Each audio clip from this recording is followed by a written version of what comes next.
We're going to talk about Papa Jack Laine, guy who had a very, very long life and did a whole lot of good in it, especially early in his career. He's a drummer, but he had extraordinary skills as an arranger and was the leader of the Reliance Brass Band, which was a very, very special organization early in the history of the evolution of jazz, 1880s and so, 1890s, turned century. His band was one of the first to synchronize and synthesize the music of Europe and Latin America and Africa. So he kind of had a different take on music, not quite jazz or jazz because it wasn't the blues or the ragtime, but there were African influences that would have come directly to him from the Africans who lived in the area and through his observations of the chants and celebrations that were taking place in Congo Square early in his life. He put together that Reliance Brass Band, great arrangements, synthesizing all these musics, and his lasting legacy is he taught so many musicians that will go on to be pioneers in this wonderful music we call jazz. The other thing is, because of the time that he came up, he was already a practitioner, a musician, an arranger, a band leader before the imposition of the black codes. So in New Orleans, things were not as segregated as they unfortunately did become later in his life.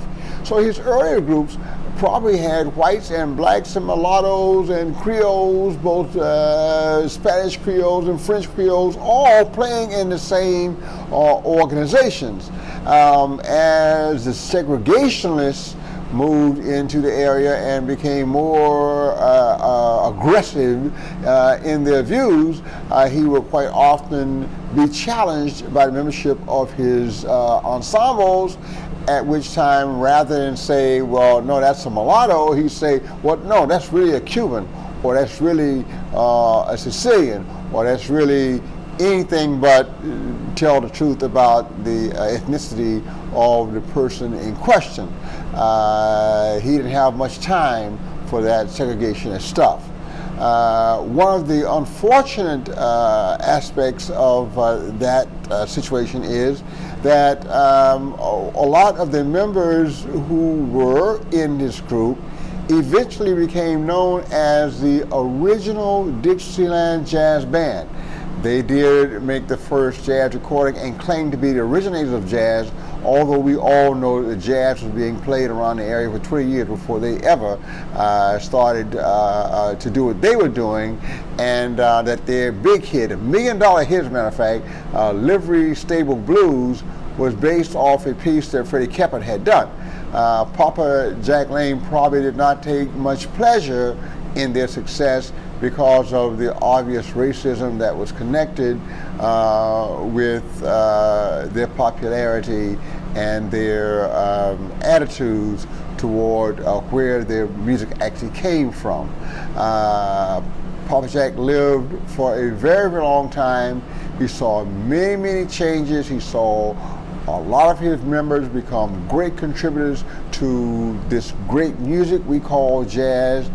And we remember him not just as a drummer or as a band leader or as a creative genius in putting together European music with Latino music, with African music, but as a great human being who understood that at the end of the day, we are all members of one race, and that is the human race.